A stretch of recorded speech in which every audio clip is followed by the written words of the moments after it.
ఎవరైతే సందీప్ యూనివర్సిటీ రావాలనుకుంటున్నారో వాళ్ళు మనకి తెలుగు స్టేట్స్ నుంచి కానీ డౌన్ ద సౌత్ ఎక్కడి నుంచి అయినా అక్కడి నుంచి ఇక్కడికి రావడానికి అయ్యే ఖర్చులన్నీ మీరే పెట్టి తీసుకొచ్చి మొత్తం చూపించి వాళ్ళకి నచ్చిన తర్వాతే అడ్మిషన్ తీసుకుంటారని విన్నాను. ఒకసారి దాని గురించి చెప్తారా? డైరెక్ట్గా డోర్ టు డోర్ క్యాంపెయిన్స్ వెళ్ళి పేరెంట్స్ దగ్గరికి వెళ్ళి మొత్తం ఎక్స్ప్లెనేషన్ చేసి, సో వాళ్ళకి మేము చెప్తుంది ఏంటంటే మీ కళ్ళతో మీరు వచ్చి యూనివర్సిటీని చూసి దాని తర్వాత, ఎందుకంటే చదివేది ఉండేది ఎవరు? పిల్లలు. రాయలసీమ నుంచి అయితే కనుక ముంబైకి వెళ్ళే ట్రైన్స్ కళ్యాణ్ జంక్షన్ వరకు టికెట్స్, తర్వాత అక్కడి నుంచి మళ్ళీ నాసిక్, అలాగే విజయవాడ, తర్వాత మనకి ఒంగోలు ఆ రీజన్ నుంచి అయితే కనుక మనకి షిరిడి నియరబుల్ మన్మాడ్ జంక్షన్ ఉంటుంది, మన్మాడ్ నుంచి మళ్ళీ నాసిక్కి. వాళ్ళకి ఫుడ్ అండ్ అకామిడేషన్ కూడా ఎవ్రీథింగ్ అనేది మేమే వాళ్ళకి బేర్ చేసి వాళ్ళకి అన్ని సాటిస్ఫాక్షన్, మేము చెప్పినట్టు ఇన్ఫర్మేషన్ ఉంటేనే మేము వాళ్ళకి అడ్మిషన్ అనేది వాళ్ళకి కన్ఫర్మేషన్ అనేది చేయడం జరుగుతుంది. గర్ల్స్ స్టూడెంట్స్ కూడా చాలా మంది జాయిన్ అయ్యారు, ఆల్రెడీ చదువుతున్న స్టూడెంట్స్ ఉన్నారు, first year, second year, third year and fourth year also.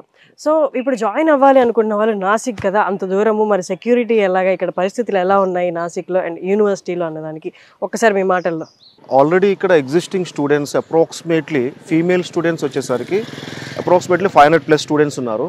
Telugu వాళ్ళకి ఎవరైతే మన ఫీమేల్ స్టూడెంట్స్ ఉన్నారో వాళ్ళకి సెపరేట్గా తెలుగు రెక్టర్స్ అనేది ఇక్కడ మనం అపాయింట్మెంట్ చేయడం జరిగింది. తెలంగాణ అండ్ ఆంధ్రప్రదేశ్లో ఆల్మోస్ట్ ఆల్ డిస్ట్రిక్ట్స్లో ఉన్నాయి. లైక్ తెలంగాణలో వచ్చేసి మనకి సూర్యాపేట డిస్ట్రిక్ట్లో ఉంది, నెక్స్ట్ నల్గొండ డిస్ట్రిక్ట్లో ఉంది, సిద్దిపేటలో ఉంది, ఖమ్మం, వరంగల్. ఇలా ఆంధ్రప్రదేశ్ తీసుకుంటే మనకి విజయవాడ, కర్నూలు, అనంతపూర్, కడప, ప్రతి ప్లేస్లో ఆఫీస్ అనేది ఎస్టాబ్లిష్ అయి ఉన్నాయి sir. I don't know what thought came into your mind and you started this foundation and 10,000+ students are studying under your university. The Sandeep University has been enacted by Government of Maharashtra by its State Assembly. It is recognized by AIU, Association of Indian University, University Grant Commission under Section 3.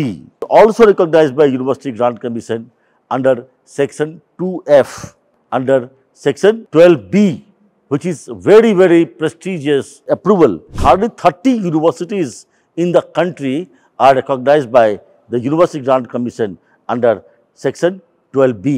By virtue of this, we are entitled for research funding from the University Grant Commission.